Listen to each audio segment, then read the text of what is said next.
僕は誰の延長だろうが平等に燃やすのが3年以上続けているのが礼儀なのでコロンにしてがいます。高平10年前のサイクル自体も社会性があり、金や女性にも困ったのは芸人になってもハンドでやるがそうだないと思ってました。1年生の冬に関東のお笑いサークル連合の会長になり、多大の先輩に気に入られてました。でもまさかそれが芸人になって先輩芸人との付き合いを重視したことが裏面に出て、赤信号を一緒に渡ったことに予想的なのしの下で分析しています。令和ロマンの人がオンラインギャンブルをやった説の話ですかね。ちょうどたまたまツイッターで僕オンラインギャンブルについて書いたんですけど、パチンコでギャンブルをしている人がそこら中にいるのは放っておいて、オンライン賭博をした人を全額で語る人ってどういう価値基準なの？パチンコはメディアが叩かないから正しい賭博みたいな。オンライン賭博は数字をいくらでもいじれると思ったので、情弱が得るものだと切り捨ててるオイラですっていうね。オンライン賭博を叩く人も切り捨てるし、オンライン賭博をやるやつも切り捨てる。全方位を敵にするっていうのを僕多分やるんですけど、今回もそれやってるんですけど、オンライン賭博のルーレットとか、裏でいくらでも数字入れるじゃないですか。こいつ負けさせようとか、僕IT 出身なので、いや、そんなコードいくらでもいじれるやんっていうのがあって、なんでそれに金かけんのって思っちゃうんですよ。ラスベガスとかで人間相手で目の前カードですとかだったら、やっぱりコントロールは難しいし、イカサバも難しいので、勝ったとしたらじゃあそれちゃんとお金取れるよねっていう可能性はあるんですけど、オンラインって相手がコード書いてるサーバーで777って言ったらあなたの勝ちですよっつって777永遠に出ない仕組みとかいくらでもできるんですよ。逆にじゃあ100ドルずつかけてる時は777出ないけど、なんかお金が足りなくなって1ドルだけかけた時だけ777を出して、わあ37出たすごい、うわこれ100ドルかけとかよかった、よしもう一回かけようみたいなのもコードとしては作れるんですよ。だからなんでそんなことできるのによく金かけれるなと思って、絶対勝てないをやるとバカも騙されないんですけど、たまに勝てるでバカは騙されるんですよ。すげえ額を張った時は勝てないんだけど、減らした時にだけ当たるみたいなのって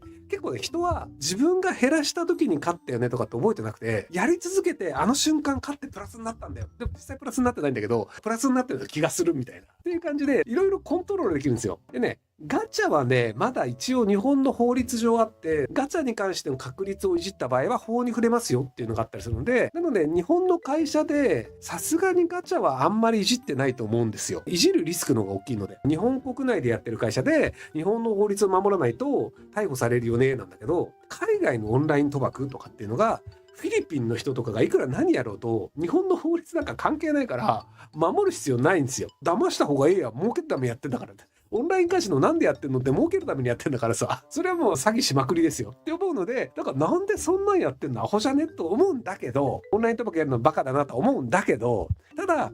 オンライン賭博をやるやつはクズであるみたいな言うんだったら、オンライン賭博は良くないことだみたいなのをメディアが言うんだけど、いやパチンコ賭博じゃん、パチンコは賭博ではないとかって言ってるんだけどさ、いやいや僕が知る限り、僕パチンコ行ってるやつで一度も監禁したことがない、初めて行きました別ね。定期的にパチンコ屋に行くやつで一度も監禁したことない人って聞いたことないのよ。いる？知り合いでパチンコ屋に行って一度も監禁したことありません。毎回全部負けてますとか、毎回全部チョコレートに変えてますっていう人見たことある？パチンコなんで行くのってギャンブルじゃん。駅前とかにパチンコがやって賭博がやってて、だからそれがこう普通になんか街中にあってみんなパチンコ賭博だよねって分かっててやってるのに、でもなんかオンライン賭博をやるやつはひどいとか、オンライン賭博をやるような悪い人だと思いませんでしたみたいな。いやいやパチンコ屋入ってるやつ全員悪人じゃんそれならって思うんですけど、毎日何万人も悪人いるじゃんって思うんですけど、そこはねなんかね不思議なんですよ。3点方式とか言い訳はあるんですけど、基本的にパチンコで金をかけてお金が戻ってくるというビジネスなんですよ。それがなんか別のお店を挟んでるとかっていうのはあんま関係なくて、金かけて金儲かってるよね、それギャンブルじゃんっていう。3点方式は合法なので、パチンコ以外でも3点方式をやっても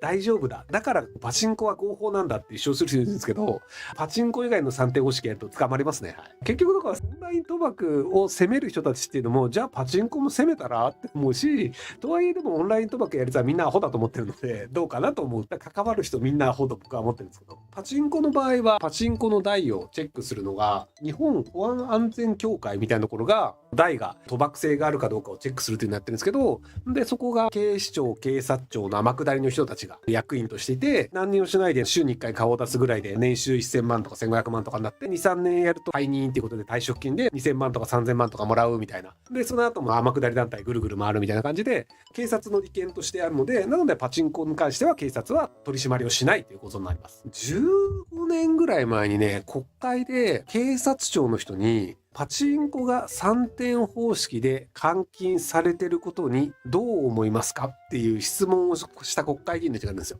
誰でも知ってるし、パチンコ屋さんに行って、その玉持って、これ換金したいんだけどどこって言ったら、そこの裏にプレハブの小屋があるので、そこで言ってくださいって教えてくれるんだけど、で、これを換金されてるじゃんっていうのを国会議員で警察庁の幹部の人に質問します。パチンコ屋で3点方式で換金されてるというのはご存知ですかっていうので、知りませんって言ったんだよね。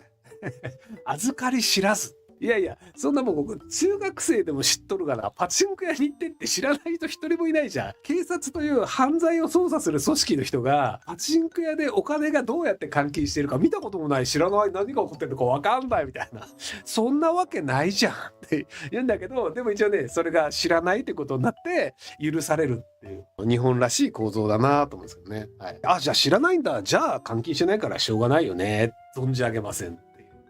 行ったことないから分かんない。知らないなら分かんないよね。みたいな。知らないんだったら調べて逮捕しろよとか思うんだけど。っていうのなんですけど、警察の利権にならないものっていうのはすごい一生懸命調べるんですけど、警察の利権に関すると調べないっていうのが日本のシステムなので、オンライン賭博もアホだし、パチンコも善悪でいうとどうなのかなと僕は思ってるんですけど、韓国もね、昔はパチンコがあったんですけど、駐車場で女の子が死んじゃうみたいな、なんか日本と同じような事件があって、こういう賭博が韓国国内にあるのは良くないっていうことで、政治が動いて潰してなくなったんですよね。一応韓国もカジノはあるんですけど、ソウルとかにもあるんですけど、韓国のカジノってセブンヒルズとかって基本的に外国人しか入れないんですよね。あれ韓国人の人も一応入れるんだっけ？身分証明とか出せば入れるのかな？基本的にはもう外国人しか入れないっていうところで、なのでカジノというのは外国人からぼったくって金を取るためのビジネスモデルとしてうちの国はやります。でも国民は基本的にはそれやっちゃいけません。なぜならギャンブルというのは社会にとって良くないからです。シンガポールもカジノで有名なんですけど、ビルが2個あって上にこう船の形のプールがあって、マリーナベイサンズっていう結構有名だと思うんですけど、あれがそのアメリカのサンズグループっていうカジノ会社がやってて、下にカジノがあるんですけど、外国人だとパスポート見せて登録して10分ぐらいで入れるんですけど、シンガポール人がマリーナベイサンズのカジノに入るために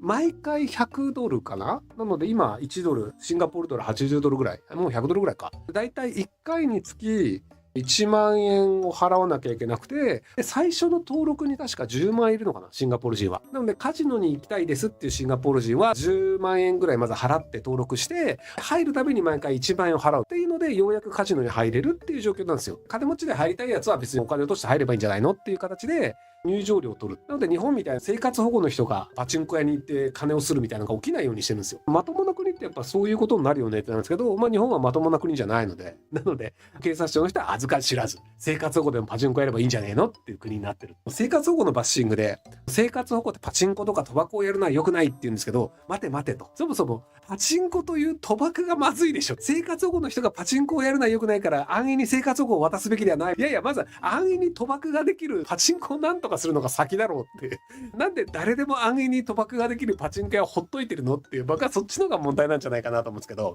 ちなみに競馬とか競艇も似たようなもんじゃないかっていう説もあるんですけど、僕これ結構違うと思ってて、競馬、競艇、競輪は土日しかやってないんですよ。いくら頑張ってギャンブルやろうと思っても平日できないんですよ。でもパチンコっていうパチンコ中毒になっちゃうと毎日行けちゃうんですよ。それがまずいです。土日だけだったら平日はパチンコできないから、じゃあなんとか他のことしようとか働こうとかになるんですけど、毎日いつでも行けると、じゃあパチンコでいいや、いつでも行ける賭博というパチンコの特殊性が僕良くないと思ってるんですよ。競輪って毎日やってるの？じゃあ競輪もやめた方がいいね。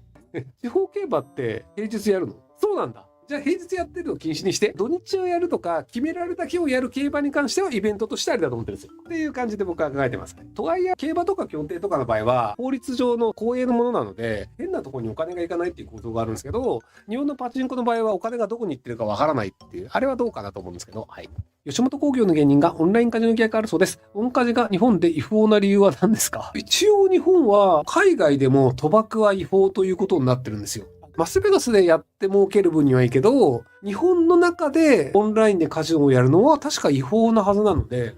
違法な理由は何ですかというのは、日本国内にいた状態でオンラインカジノをやるのが違法だから。あ、捕まったの？あ、そうなんだ。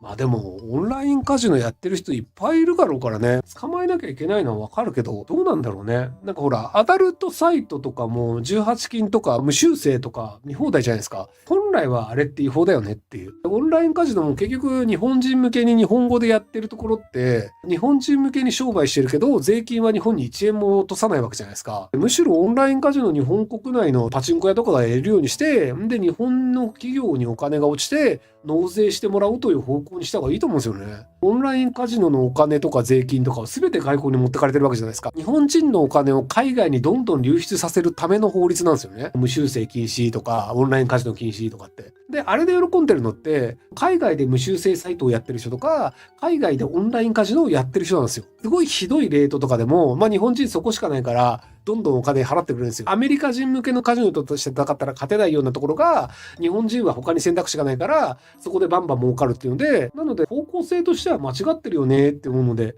僕はそこら辺のなんか海外にお金が流れるものに関しては、日本国内に流れるようにした方がいいんじゃないかなっていうふうに思うんですけど。いやでも違法なことなのでやっちゃいけません。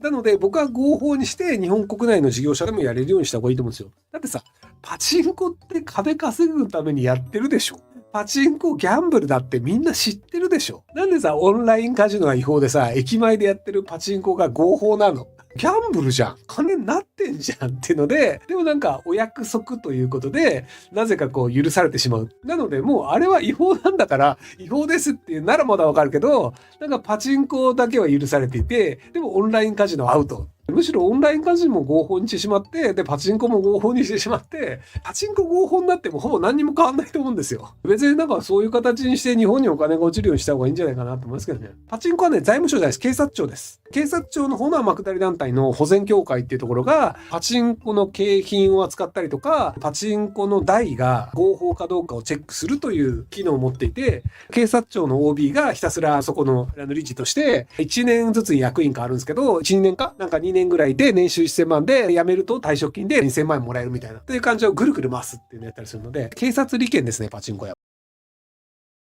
ご視聴ありがとうございます。今回の動画はこちらからの切り抜きになります。